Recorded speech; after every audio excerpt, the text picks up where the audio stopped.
"Mom, how are you liking the car?" my son Tyler asked, passing me the gravy. I froze, my fork halfway to my mouth. "What car, sweetheart?" I replied. In that heartbeat, the air in the room seemed to vanish. My daughter-in-law Bianca, sitting right across from me, saw her face turn whiter than the fresh snow piling up on our porch. Before Tyler could even process my words, that girl faked a dramatic fainting spell right there at the Christmas table. She clutched her chest, her eyes rolling back like she was auditioning for a daytime soap opera, and collapsed backward. Her wine glass tumbled to the hardwood, the red liquid spreading across the floor like spilled blood. I didn't move an inch. I didn't gasp. I just sat there with my heart turning to stone, because after 30 years of raising Tyler alone, I'd developed a sixth sense for a lie, and Bianca was putting on the performance of a lifetime. Tyler was up in a second, his chair scraping against the floor with a screech that set my teeth on edge. "Bianca! Oh my God, Mom! She stopped breathing! We need an ambulance!" I watched him cradle her, his face etched with a terror no son of mine should ever have to feel. I went along with it, of course. Someone had to witness the final act of this theater. The drive to the hospital was the longest 20 minutes of my life. Tyler kept checking the rearview mirror, his knuckles white on the steering wheel, while Bianca maintained her barely conscious act in the back seat, letting out these soft, perfectly timed whimpers. I sat in the passenger seat, staring straight ahead, feeling my suspicion grow into a cold, hard certainty. She didn't expect me to find out. She thought she had scrubbed the slate clean, but she forgot one thing. A mother never stops looking out for her own, even when they're 30 years old and worth $8 million. At the hospital, the nurses bustled around her, checking vitals while she lay on the gurney with her eyes fluttering dramatically.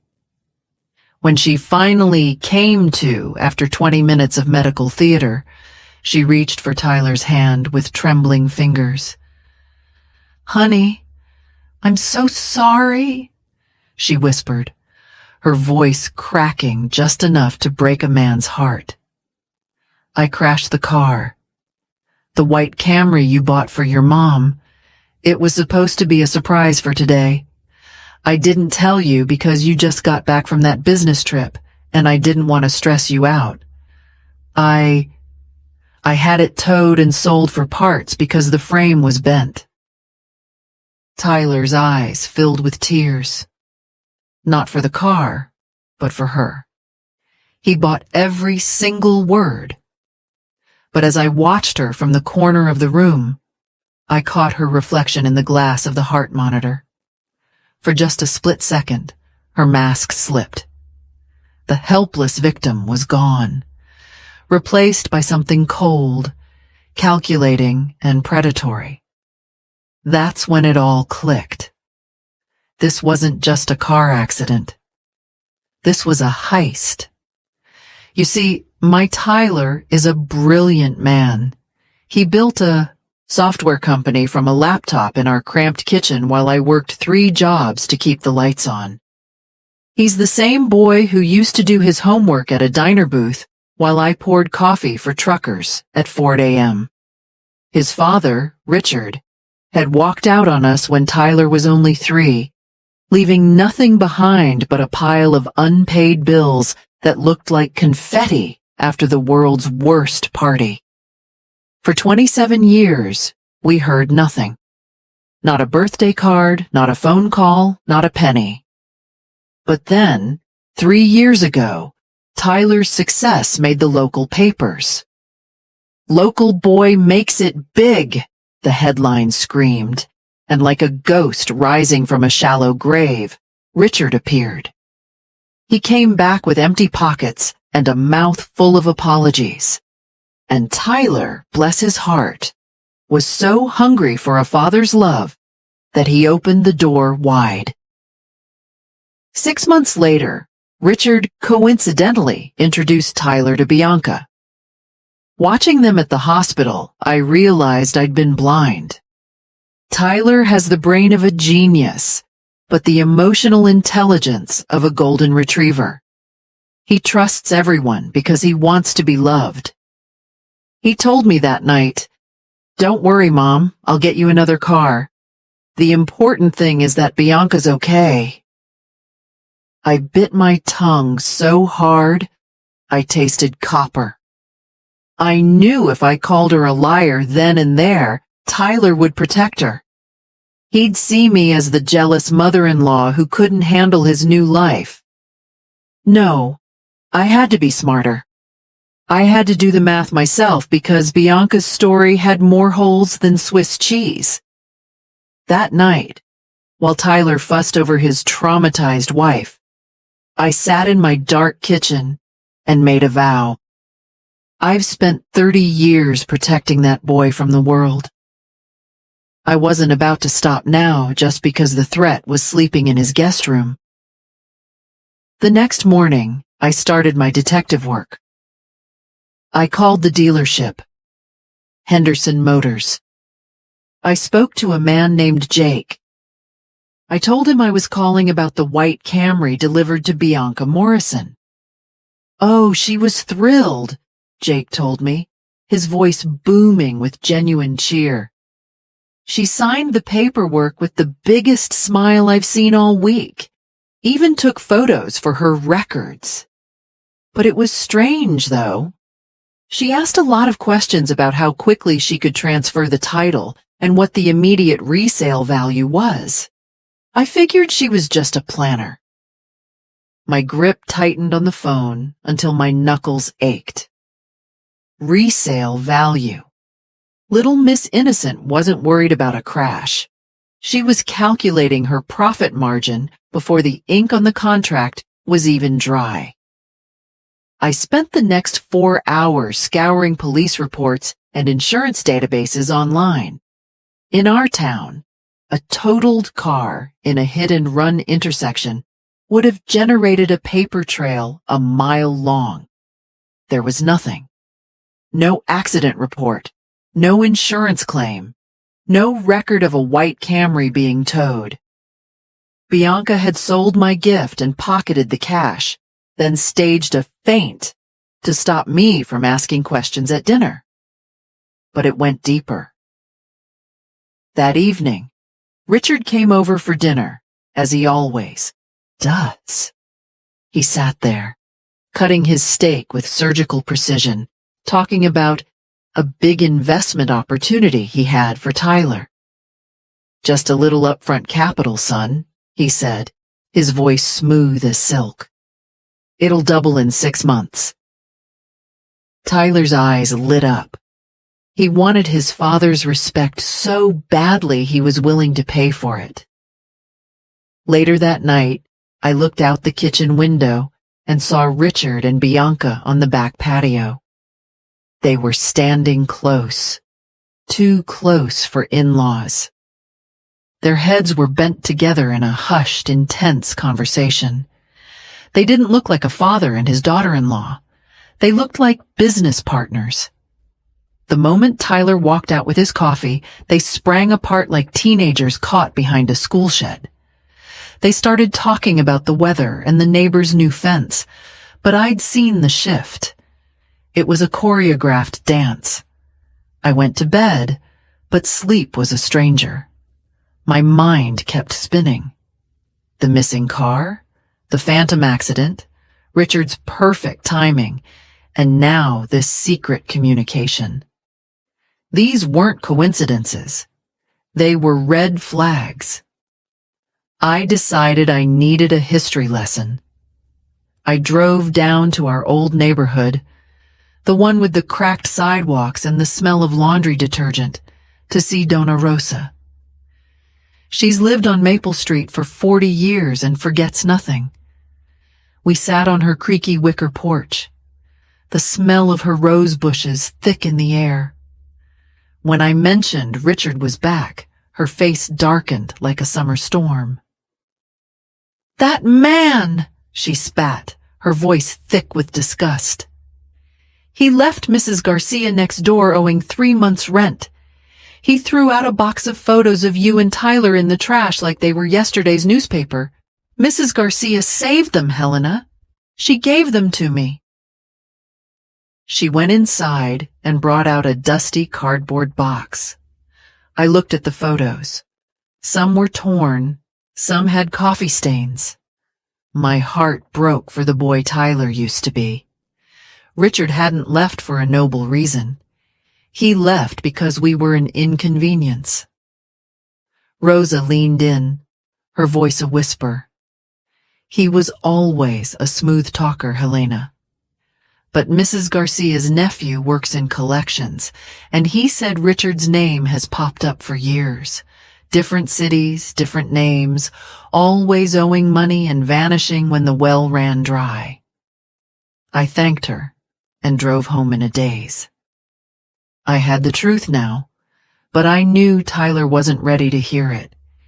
He was trying to heal a 27-year-old wound, and Richard was just pouring salt in it while Bianca picked his pockets. When I got home, I tried to talk to him. I told him about the dealership, about the lack of police reports. He looked at me with this tired, pained patience. "Mom, please. Bianca was traumatized. She probably just got the details wrong. And Dad, he's trying. Why can't you just let us be happy?" It was like shouting into a canyon and only hearing my own voice come back. He didn't want the truth. He wanted the fantasy. So, I decided to play the game their way. For the next week, I played the part of the doting, slightly forgetful grandmother. I smiled at Bianca. I listened to Richard's tall tales. And I watched. I started going to the coffee shop where they met. I'd sit in the back with a book, my glasses low on my nose, watching them. The barista, a girl with purple hair, told me they'd been coming there for 18 months. 18 months? Bianca and Tyler had only been married for a year. They knew each other long before Richard introduced them. They were a team, a professional duo who had targeted my son the moment he hit the headlines. I watched Tyler sign papers in his office every evening.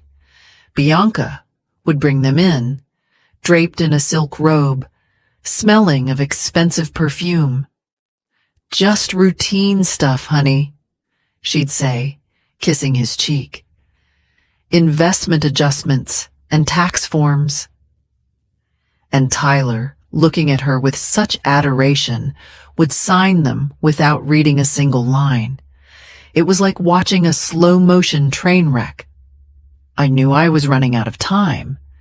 If I didn't get concrete proof, something he couldn't ignore, they would bleed him dry and vanish, leaving him not just broke, but shattered. I had to be the one to swing the hammer, even if it meant Tyler might hate me for it at first. I told Tyler I was going to Phoenix to visit my sister Marie. I made a big show of packing my suitcase, printing out directions and saying my tearful goodbyes. I saw the relief in Bianca's eyes. The obstacle was finally removing itself. I drove away, waving until I was out of sight, then circled back and parked 3 blocks away. I let myself back into the house through the basement door while Tyler was at his Tuesday morning board meeting. I crept up the stairs, my heart thumping against my ribs like a trapped bird. I could hear them in the kitchen, their voices loud and celebratory. "She's finally gone," Richard laughed. I could hear the clink of a glass, probably my good crystal. Tyler's completely under our control now. He signs whatever Bianca puts in front of him.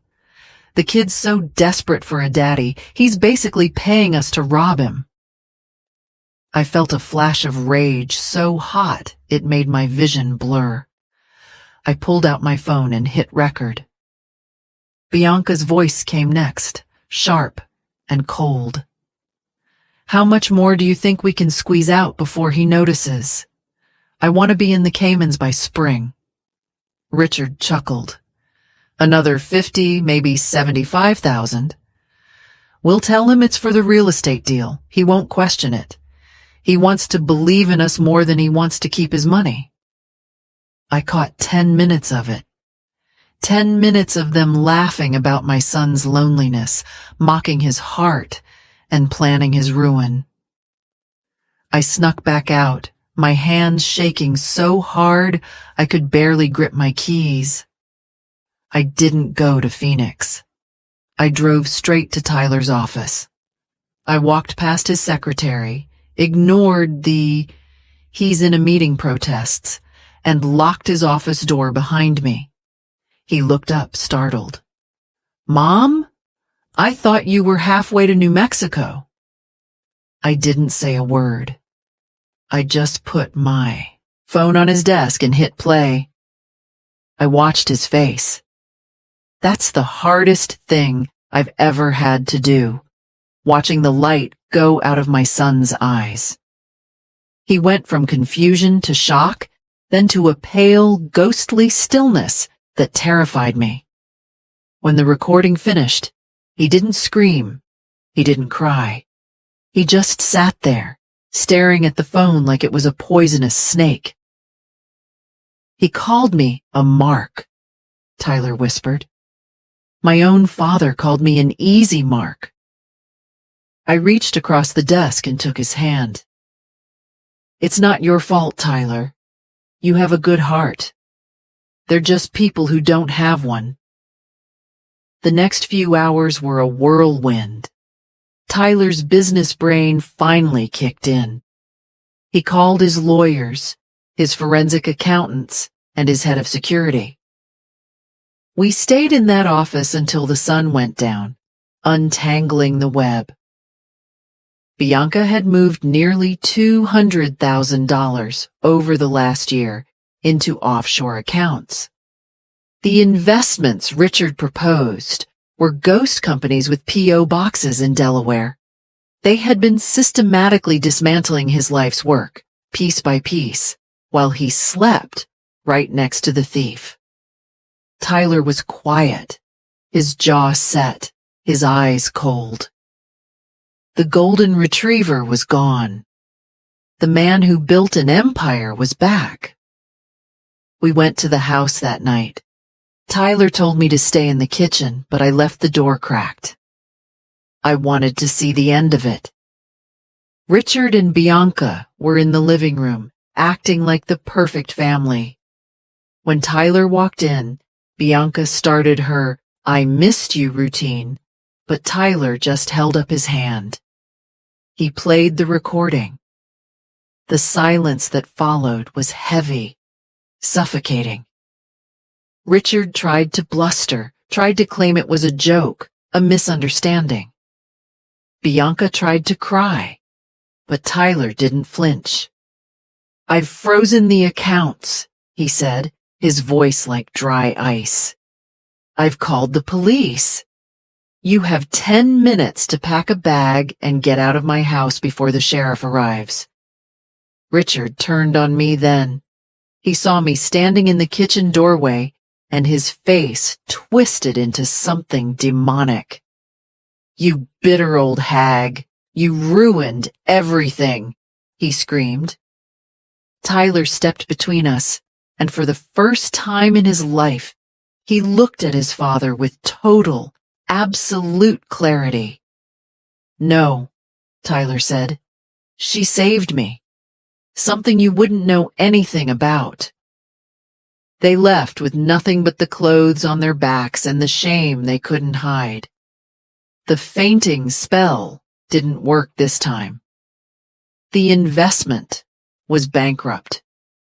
The weeks that followed were hard. There were police reports, depositions, and a lot of quiet nights where Tyler just sat on the porch, staring at the stars. He felt like a fool, but I told him every day, it's not a crime to love. It's a crime to betray that love. We're back to just the two of us now. It's quieter, but the air is clean. We had dinner last night. Just pasta and a salad. No drama, no lies, just the truth. Tyler looked at me and said, "Mom, I'm sorry I didn't believe you." I just smiled and passed him the bread. A mother's job is to wait until you're ready to hear it, sweetheart. You know, I've realized something in my 65 years. Family isn't always the people who share your blood. Sometimes family is the person who worked 3 jobs so you could have a future, and the person who stayed awake when you were sick, and the person who was willing to let you hate them for a little while if it meant saving you from yourself. Tyler's still rich, and he's still brilliant. But now he's wise. And as for Richard and Bianca, last I heard, they were being investigated for fraud in 3 other states. Some people never change, but thank God, some people grow. I look at Tyler now, and I don't see the mark. I see a man who survived a hurricane and came out stronger. He bought me a new car last week, a blue one this time. He delivered it himself. We went for a drive, just the two of us, windows down, the wind in our hair. He held my hand for a moment and said, "I love you, Mom." And for the first time in 30 years, I didn't feel like I had to look over my shoulder. We were safe. And in the end, that's all a mother ever really wants. Have you ever had to protect someone you love from a truth they weren't ready to hear? It's a heavy burden, isn't it? But when the dust settles and the lies are cleared away, there's nothing more beautiful than the truth. If you've walked a path like mine, or if you're standing at a crossroads with your own family, I'd love to hear your story in the comments. We mothers have to stick together, don't we? We're the keepers of the heart, the watchers in the night. And remember, darling, no matter how dark it gets, the light always finds a way back home. I've spent so much of my life worrying about Tyler, wondering if I did enough, if being a single mother was enough to give him a good life. Seeing him now standing tall, I realized that the struggles we went through weren't just obstacles. They were the foundation. Richard thought he could come back and pick the fruit from a tree he never helped plant.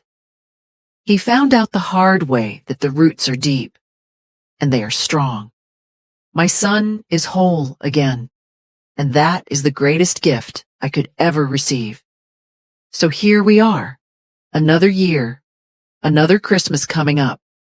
This time, there will be no theater, no faking, and no missing cars. Just a mother, her son, and a home filled with peace. It's funny how life works. Sometimes you have to lose what you thought was a family to find out what a real one looks like. And let me tell you, it looks a lot like a quiet kitchen, a shared laugh, and the knowledge that someone always has your back. Stay strong, stay vigilant, and most importantly, stay full of love. It's the only thing they can't steal from you. I often think about that broken wine glass on the floor, the red wine staining the wood. It was a mess, but it was also a wake-up call. Sometimes things have to break so you can see what's underneath. I'm glad it broke. I'm glad the secret came out. Because now, when Tyler looks at me, he doesn't just see his mom. He sees his partner, his protector, and his friend. And that, my dears, is worth more than $8 million. It's worth everything. Thank you for spending this time with me. It's been a long journey, but I'm glad I could share it with you. If this story touched your heart, please share it with someone who might need to hear it. We all need a reminder sometimes that our instincts are right and our love is powerful. Until next time, take care of yourselves and each other. And don't forget to keep an eye on the gravy and the people sitting around your table.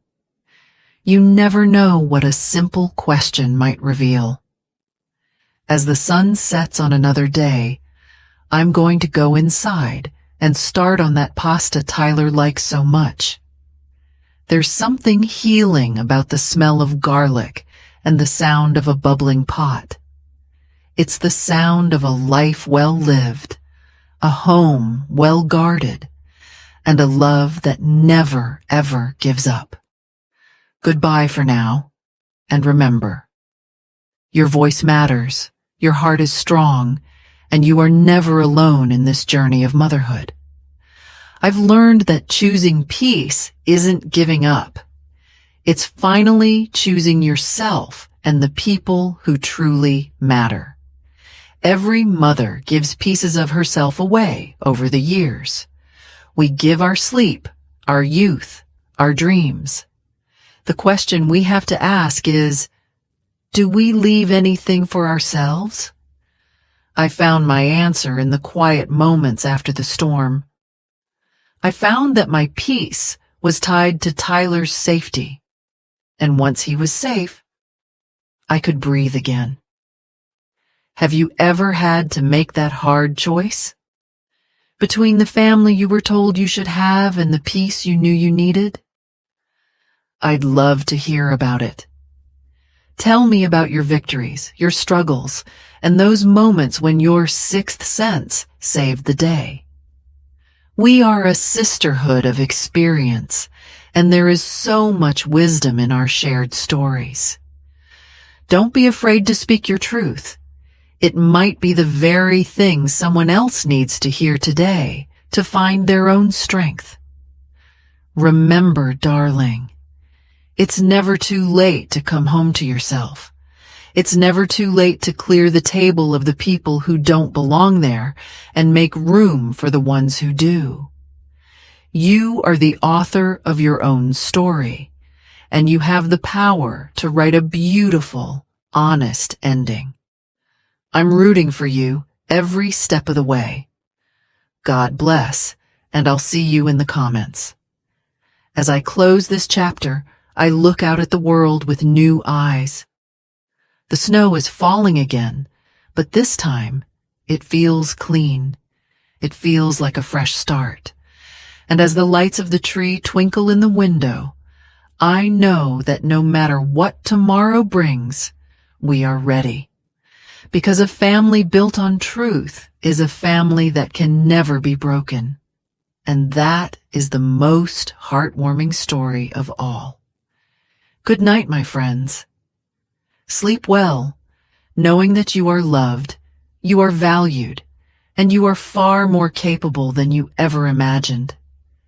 Keep your heart open, but keep your eyes wide. Life is a beautiful, complicated, wonderful thing, and I'm so glad we're in it together. Until we meet again, stay wonderful.